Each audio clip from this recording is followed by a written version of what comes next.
आणि बाकी बहिणींच्या खात्यात ऑक्टोबरमध्ये पोहोचणार। एकही बहीण आम्ही अशी राहू देणार नाही की जिच्या खात्यामध्ये दिवाळीची ओवाळणी जाणार नाही। लाडकी बहीण योजनेसंदर्भात आजची सगळ्यात मोठी अपडेट, तारीख बदलली, पैसे ऑक्टोबरमध्ये येणार का? दिवाळीची ओवाळणी प्रत्येक महिलेला मिळणार। दिवाळीला अतिशय आनंदाची बातमी। त्याचबरोबर या महिलांना पैसे येणार नाही, पैसे येण्यामध्ये ही सगळ्यात मोठी अडचण। उपमुख्यमंत्री देवेंद्र फडणवीस यांनी दिली माहिती। या महिला पैशापासून वंचित राहू शकतात जर हे केलं नाही तर।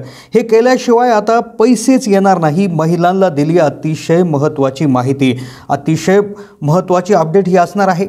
काल झालेल्या एका सभेत बोलत असताना उपमुख्यमंत्री देवेंद्र फडणवीस यांनी माहिती दिलेली आहे। बऱ्याचशा महिलांना पैसे अजून आलेले नाही। भरपूर महिलांना आता त्या ठिकाणी 3 हप्ते झाले, 3 हप्त्यात एकही रुपया काही महिलांना आलेला नाही। आणि ज्या महिलांना 2 हप्ते आलेत पण तिसरं आलं नाही, पण त्यांच्यासाठी ही अतिशय महत्त्वपूर्ण माहिती असणार आहे। कारण की हे जर केलं नाही तर पैसे येणार नाही। होय, तुमच्या मैत्रिणीला पैसे आले, तुमच्या शेजारणीला आले, बहिणीला आले, तुमच्या आईला आले, पण तुम्हाला जर पैसे आले नसतील तर हा व्हिडिओ पाहत राहा। पैसे आले जरी असतील तरी देखील हे काम अत्यंत तातडीनं करणं गरजेचं आहे, अन्यथा पुढच्या हप्त्यांमध्ये अडचण येऊ शकते। स्वतः देवेंद्र फडणवीस यांनी एक उदाहरण देऊन माहिती दिलेली आहे। व्हिडिओमध्ये 4 अतिशय महत्त्वाचे अपडेट आपण लाडकी बहीण योजनेसंदर्भात समजून घेत आहोत। कारण की पुढचा हप्ता जो आहे तो आता त्या ठिकाणी येणार आहे, पण त्याआधी हे काम करणं अतिशय गरजेचं आहे, अन्यथा मागचे पैसे आले पण पुढचे येणार नाही। कारण की हे काम करत असताना किंवा ही जे काही योजनेची अंमलबजावणी करत असताना सगळ्यात मुख्य अडचण जी आहे तर ती आलेली आहे, ती महिलांकडून एक चूक झालेली आहे, त्यामुळे त्यांना पैसे आलेले नाही। बाकीच्या महिलांनी हे काम केलं पण बऱ्याचशा महिलांनी केलं नाही, त्यामुळे पैसे येण्यामध्ये अत्यंत मोठी अडचण सुरू होत आहे। त्यामुळे नक्कीच हा व्हिडिओ शेवटपर्यंत पाहत राहा। चॅनलला नवीन असाल तर सबस्क्राईब करा। चला तर वेळ न घालवता अतिशय महत्त्वपूर्ण अपडेट आज व्हिडिओमध्ये आपण समजून घेऊयात। आता सगळ्यात आधी जे व्हिडिओमध्ये तुम्ही सुरुवातीला ऐकलं की उपमुख्यमंत्री देवेंद्र फडणवीस म्हणाले की ऑक्टोबरमध्ये पैसे येणार, ऑक्टोबरमध्ये तब्बल 2.5 कोटी महिलांना लाभ मिळणार।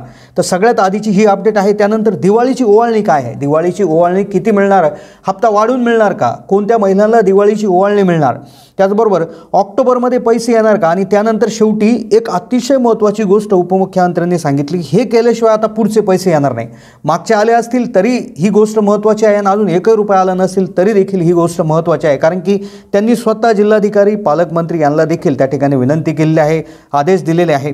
ती कोणती गोष्ट आहे, व्हिडिओ शेवटपर्यंत पाहिल्याशिवाय जाऊ नका। कारण काय आलंय, भरपूर महिला त्या ठिकाणी सगळं काही केलंय पण ही गोष्ट त्यांनी केली नाही, त्यामुळे त्यांना पैसे आले नाही, किंवा आले तर कमीच आले किंवा कट झाले, भरपूर अडचणी निर्माण झालेल्या आहे, पैसे येण्याला उशीर झाला। तर हे काम तुम्ही आत्ता केलं तर तुम्हाला केव्हा उशीर होणार नाही, सगळ्यात आधी तुमचा हप्ता हा येईल जाईल। आता सगळ्यात आधी काय झालं की ऑक्टोबरमध्ये कोणाचे पैसे येतील तर ह्याविषयी समजून घेऊ। दिवाळीची ओवाळणी काय आहे, ओवाळणी किती मिळेल, अतिशय आनंदाची बातमी त्या ठिकाणी घोषणा केली आहे। आता तारीख बदलली का, तर 2 ते 3 दिवसापूर्वी ज्या आदिती तटकरे आहे ज्या महिला व बालविकास मंत्री आहेत तर त्यांनी 29 ही तारीख जाहीर केलेली आहे। तर 29ला पैसे, मग पैसे जवळपास 2 ते 3 दिवसापूर्वी म्हणजे 2 दिवसा आधीपासूनच 3 दिवस आधीपासूनच पैसे यायला सुरुवात झाली होती। तर आता तुम्हाला त्या टप्प्यात पैसे आले नसतील तर तुमच्यासाठी पुढचं ही जी अतिशय महत्त्वाची पुढची माहिती आहे ती ऐकून घेणं गरजेचं आहे। पैसे आले असतील किंवा नसतील तरी देखील हा व्हिडिओ पाहत, कारण की स्वतः उपमुख्यमंत्री देवेंद्र फडणवीस यांनीच एक विशेष सूचना त्या ठिकाणी दिलेली आहे। दिवाळीची ओवाळणी काय, तर दिवाळीची ओवाळणी म्हणजे पैसे वाढून येतील का, साधारणपणे जो पहिला हप्ता आला महिन्याला 1,500, म्हणजे एकत्रित 3,000 जरी तुम्हाला मिळाले असतील तर ते 2 महिन्याचे होते, हे लक्षात घ्या। जुलै आणि ऑगस्टचा हप्ता तुम्हाला मिळाला असेल तर काही महिलांना 4,500 रुपये देखील मिळाले आहे। मग आता सगळ्यात आधी ज्यांना 3,000 मिळाले त्यांना 1,500 मिळाले, ज्यांना 1 रुपया मिळाला नाही त्यांना 4,500 रुपये काही दिवसापूर्वी मिळाले। मग आता तुम्हाला किती मिळणार, तर ऑक्टोबरमध्ये दिवाळीची ओवाळणी त्या ठिकाणी मिळणार आहे असं देखील त्यांनी सांगितलं आहे। तर ते सांगत असताना असं म्हणाले की दिवाळीची ओवाळणी म्हणजेच हा पुढचा हप्ता आहे, हे इथे लक्षात घेण्यासारखं आहे। कारण काय होतं, दिवाळी आता ऑक्टोबर एंडिंग किंवा नोव्हेंबरच्या सुरुवातीला त्या ठिकाणी दिवाळी आहे। तर दिवाळी आधी तुम्ही त्या ठिकाणी जो पुढचा हप्ता असणार आहे, म्हणजे आता सप्टेंबरच्या 29ला त्या ठिकाणी एक हप्ता येईल, तर तो हप्ता म्हणजे आज कदाचित हप्ता येऊ शकतो, पण सगळ्यात महत्त्वाची गोष्ट म्हणजे दिवाळी जी आहे म्हणजे ऑक्टोबरमध्ये दिवाळीची ओवाळणी म्हणजेच तुम्हाला सप्टेंबर आणि ऑक्टोबरचा हप्ता देखील त्या ठिकाणी मिळू शकतो, कदाचित तो वाढूनही मिळू शकतो, कारण की दिवाळीची खास ओवाळणी त्या ठिकाणी आहे अशी आपण आशा करूया. त्यानंतर आता पुढे त्यांनी सांगितलं की पुढचे पैसे ऑक्टोबरमध्ये. आता कोणाला पैसे ऑक्टोबरमध्ये मिळतील, तर सगळ्यात महत्त्वाची गोष्ट म्हणजे ज्या महिलांनी, त्यांनी सांगितलं की नगर जिल्ह्यामध्ये 1 लाखापेक्षा जास्त महिला अशा आहेत की ज्यांनी अर्ज भरला आहे, अर्ज अप्रूव्ड झाला आहे, मंजूरही झाला आहे, सगळं झालं आहे, पैसे सरकार पाठवायला तयार आहे, पण त्यांची KYC झालेली नाही. KYC म्हणजे आता हा मुद्दा लक्षात घ्या, तुम्हाला यामुळेच पैसे आले नसतील किंवा लेट झाले असतील किंवा मोठी अडचण निर्माण झाली असेल, कारण ही गोष्ट तुम्ही लक्षातच घेतली नाही. स्वतः देवेंद्र फडणवीस देखील तिकडे म्हणाले आहे की आता काय आलं की KYC करणं गरजेचं आहे.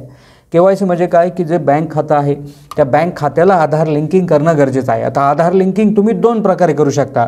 पहिलं म्हणजे ऑनलाईन, दुसरं ऑफलाईन. ऑनलाईन कसं करायचं आहे तर UIDAIच्या वेबसाईटला जाऊन तुम्ही सर्वप्रथम तुमचं खातं हे आधारला लिंक आहे का ते चेक करायचं आहे.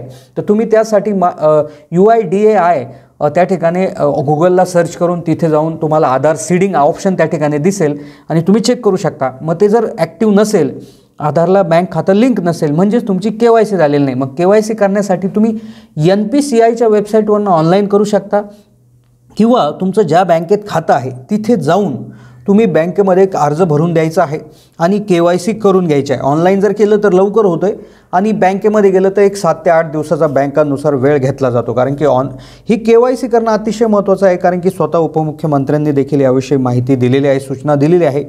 पण आता जर हे दोन्ही जमत नसेल तर तिसरी पद्धत अशी आहे की तुम्ही पोस्ट ऑफिसमध्ये जाऊन IBPBचं जे खातं आहे, म्हणजे पोस्ट ऑफिसचं IPPB इंडियन पोस्ट पेमेंट बँकचं जे खातं आहे तर ते तुम्ही खोलू शकता आणि त्यामध्ये अतिशय कमी वेळामध्ये तुमचं खातं आधारला लिंक होईल आणि त्या ठिकाणी पैसे यायला सुरुवात होईल. आता सगळ्यात महत्त्वाची गोष्ट, आता कदाचित त्यांनी सप्टेंबर म्हणजे जो आता हप्ता जो येणार आहे सप्टेंबरमध्ये किंवा येईल किंवा आला असेल तर त्यासाठीची तारीख त्यांनी ठरवली होती 20 ते 25, म्हणजे 20 ते 25 सप्टेंबरपर्यंत ज्या लोकांची प्रोसेस सगळी प्रक्रिया पूर्ण झाली होती, KYC झाली होती.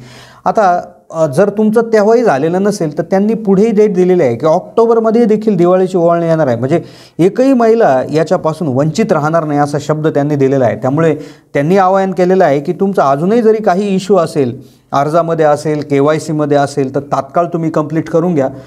एक काम कमी करा पण हे काम लवकर करा, कारण की त्यांनी तशी सूचना दिलेली आहे. नगर जिल्ह्यामध्ये 1.25 लाख महिला असतील तर अशा भरपूर जिल्ह्यांमध्ये भरपूर महिला असतील, अर्ज भरलेत पण KYC राहिली तर तात्काळ KYC करून घ्या, जेणेकरून तुमचा आता जरी हप्ता हुकला तरी पुढचा हप्ता तुम्हाला नक्कीच येणार आहे, सर्व पैसे मिळणार आहे, एकही महिला वंचित राहणार नाही असा त्यांनी त्या सभेमध्ये बोलत असताना देखील सांगितलं आहे. तर हीच होती अतिशय महत्त्वाची अपडेट. आधार लिंकिंग करणं, बँक खात्याला KYC करणं अतिशय गरजेचं आहे. बँक खात्यामध्ये मिनिमम बॅलन्स मेंटेन करणं हे देखील आता अतिशय गरजेचं त्या ठिकाणी झालेलं आहे, जेणेकरून बँक कट करणार नाही. तर ही होती अतिशय महत्त्वाची अपडेट. तर अशाच अपडेटसाठी चॅनलला सबस्क्राईब करून ठेवा. धन्यवाद.